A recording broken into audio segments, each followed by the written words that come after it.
원자재 가격이 와르르 최악의 붕괴 임박했다. 이 말이 무슨 말일까요? 일단 말입니다. 일단 이 그래프를 한번 보시죠. 블룸버그 원자재 가격 지수입니다. 2020년부터 시작을 해서 현재까지 원자재 가격 지수를 분석한 그래프거든요. 지금 2024년 8월 19일을 보면요. 원자재 가격 지수가 96.25까지 떨어졌습니다. 이게 잘 나갈 때는요. 2022년 6월 9일에 136.61을 기록을 했거든요. 136.61에서 96.25까지 빠졌다는 이야기예요. 단순하게 보더라도 40.36포인트가 빠진 거죠. 여기에다 퍼센테이지로 보면 얼마나 빠졌을까요? 고점 대비해서 29.5%가 빠진 겁니다. 29.5%. 이것은 어떻게 생각하면 경기 침체가 지금 서서히 다가오고 있다 이렇게 해도 틀리는 말이 아니라는 뜻입니다. 일반적으로 여러분 원자재 가격이 오른다, 원자재 가격이 내린다 이 뜻은요. 경제가 잘 돌아가잖아요. 그러면 원자재에 대한 수요가 높아집니다. 당연히 가격은 올라가고요. 경제가 잘 안 돌아가잖아요. 그러면 원자재 가격은 떨어지고요. 상황은 침체라는 글자로 대답을 합니다. 지금 말입니다. 고점 대비 원자재 가격이 30%나 떨어진 것은 경제가 안 돌아간다예요. 수요가 줄어들었다예요. 그래서 가격이 지금 계속 폭락한다는 뜻입니다. 그것도 말입니다. 고점 대비 30%가 빠졌다는 것은 우리가 시장을 굉장히 냉철히 봐야 됩니다. 중국 시장은 지금 지표상으로는 좋답니다. 미국 시장은 나홀로 호황이라고 이야기하고요. 유럽만 침체라고 하거든요. 그런데 중국 시장의 속내를 들여다보면 지금 붕괴 일보 직전이라고 이야기합니다. 뭐 베이징도 그렇고요. 상하이도 그렇고 좋은 데가 없다고 해요. 미국 시장도 보면 말입니다. 침체의 느낌이 지금 계속 나오고 있어요. 고용지표도 그렇고요. 신규 주택 착공 건수도 그렇고요. 뭔가 분위기가 싸합니다. 저는 그 싸한 분위기가 실제로 말입니다. 시장에 터질 날 그렇게 멀지 않았다. 저는 그런 생각을 해봅니다. 실적이 계속 뒷받침해 주면 됩니다. 그런데 계속 실적이 뒷받침해 줄 수 있을까요? 소비자들한테 돈이 계속 넘쳐날까요? 실적이 뒷받침해 주지 못하면 한꺼번에 와르르 무너질 수 있다는 것도 반드시 생각을 해야 됩니다. 그만큼 말입니다. 경제의 역동성이 저는 굉장히 줄어들었다 이렇게 생각을 합니다. 좀 더 세부적으로 볼까요? 블룸버그 원자재 가격 지수는 전체를 봤으니까 24종의 원자재 가격 지수를 추종하니까요. 뭐 닥터 코프라고 이야기하는 거 있죠. 구리 가격도 보면 말입니다.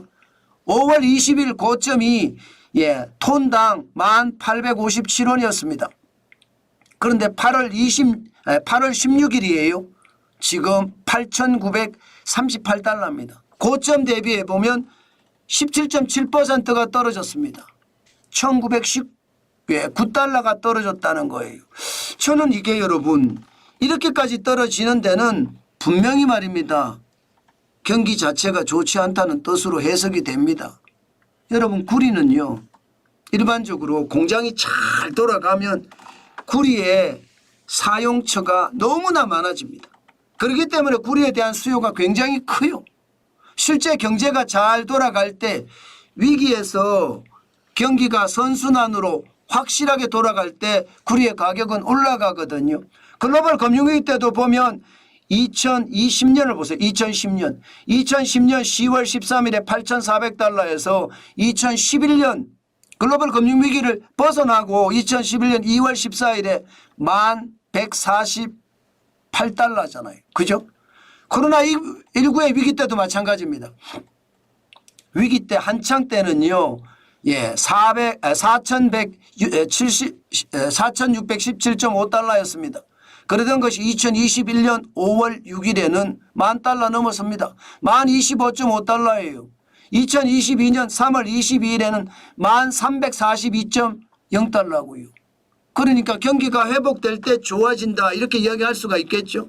그런데 지금 원자재 가격이 무너지는 것도 구리 가격이 무너지는 것도 시장에서는 굉장히 걱정하는 요소 중에 하나입니다. 게다가 여러분 이거 한번 보세요. 국제유가 말입니다. 아니 국제유가가 지금 굉장히 많이 떨어져요. 8월 19일 현재예요. 서부 텍사스산 중진유가 73.75달러까지 떨어졌습니다. 73.75달러까지. 이게 많이 갈 때는 4월 12일에 85.66달러를 기록했던 적도 있거든요. 그러면 적어도 말입니다. 12달러 이상이 떨어졌다는 이야기잖아요. 굉장히 많이 떨어지고 있어요. 사실 중동의 전쟁의 위험이 굉장히 크고 러시아와 우크라이나 전쟁은 확전이 되고 있습니다. 그러면 국제유가가 올라가는 게 정상이에요. 올라가는 게. 그죠? 전쟁이 나면 국제유가 늘 올라갔잖아요. 국제유가에 대한 상황이 나쁘다는 뜻으로 해석이 되니까. 그런데 국제유가가 떨어져요? 전쟁보다가 침체가 더 무섭다는 겁니다. 저는 그렇게 생각이 들어요. 전쟁은 이게 석유를 수출하는데 문제가 안 되는데 침체는 석유의 수요를 원천적으로 줄이니까 문제가 된다. 이렇게 지금 시장은 이해하고 있다. 이런 생각입니다. 그만큼 말입니다. 전쟁보다 무서운 게 침체인데 지금 현재 전 세계는요. 공장이 제대로 안 돌아가면서 침체의 어떤 기운이 굉장히 강하다는 거고요. 이렇게 되면 최악의 침체도 멀지 않았다는 이야기가 지금 시장에서 나오고 있습니다. 실제 국제유가만 이런 게 아니라 개별적으로 가봐도 마찬가지거든요.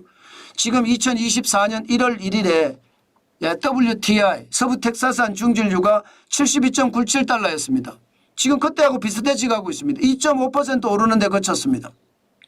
두바이유도 마찬가지 1월 달에 75.97달러인데 지금 78.05달러 2.7% 오르는 데 그쳤고요.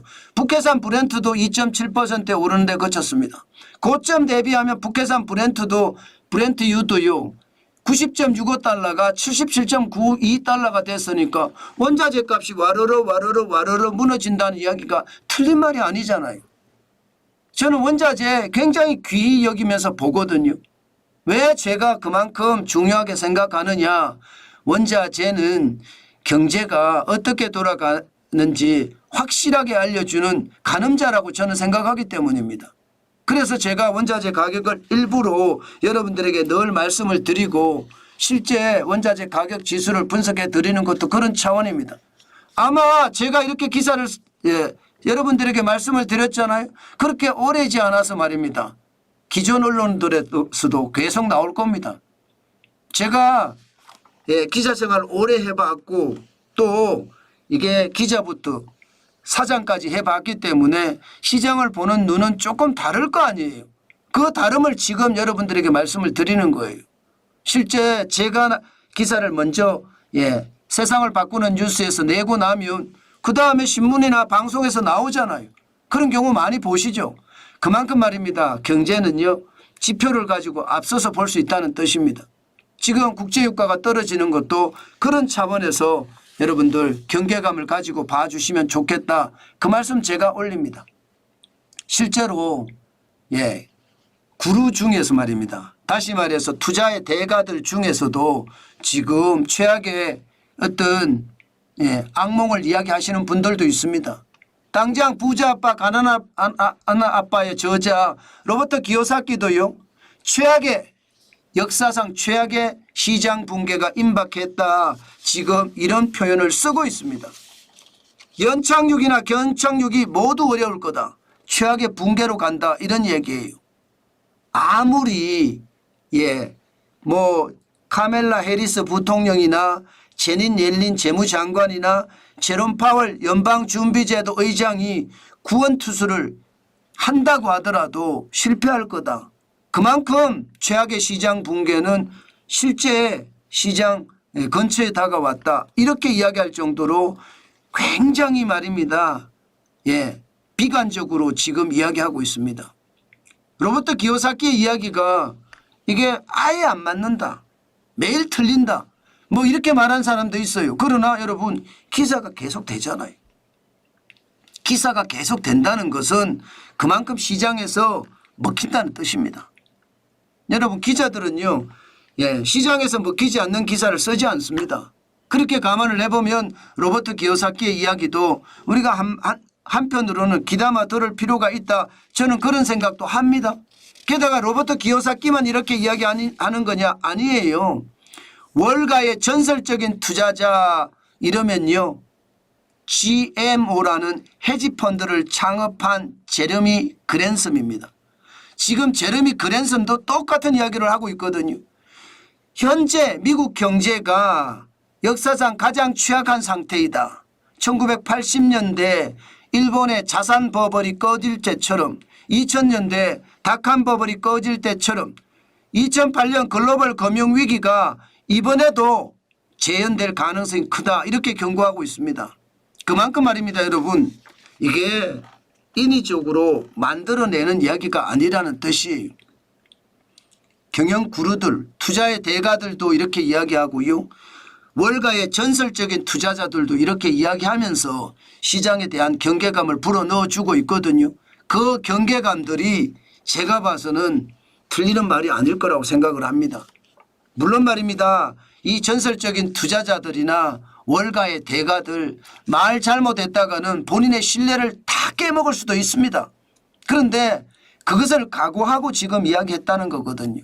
그런 차원을 본다면 여러분 우리도 시장의 경계감 보면서 실제 최악의 붕괴가 올지 여기에 대한 어떤 준비 반드시 해가야 된다는 뜻입니다. 여러분 최악의 붕괴가 오면요. 우리에게는 기회죠. 분노의 매수 기회입니다. 그렇기 때문에 우리는요. 진짜 열심히 일하면서 현금을 차곡차곡 쌓아가는 것. 지금 그게 그 어느 때보다 필요한 것 같습니다. 저는 여러분들이 현금을 진짜로 차곡차곡 쌓아가야 될 거라고 생각합니다. 2020년 3월 19일 제가 분노의 매수 많이 말씀을 드렸죠. 이번 8월 5일에 분노의 매수 1일차밖에 하지 못했습니다. 언젠가는 분노의 매수가 1일차, 2일차, 3일차, 4일차 이렇게 길어질 날이 올 거예요. 그때는 우리가 부자가 되는 시간입니다. 때문에 죽도록 일하는 거죠. 그리고 현금을 계속 쌓아가는 겁니다.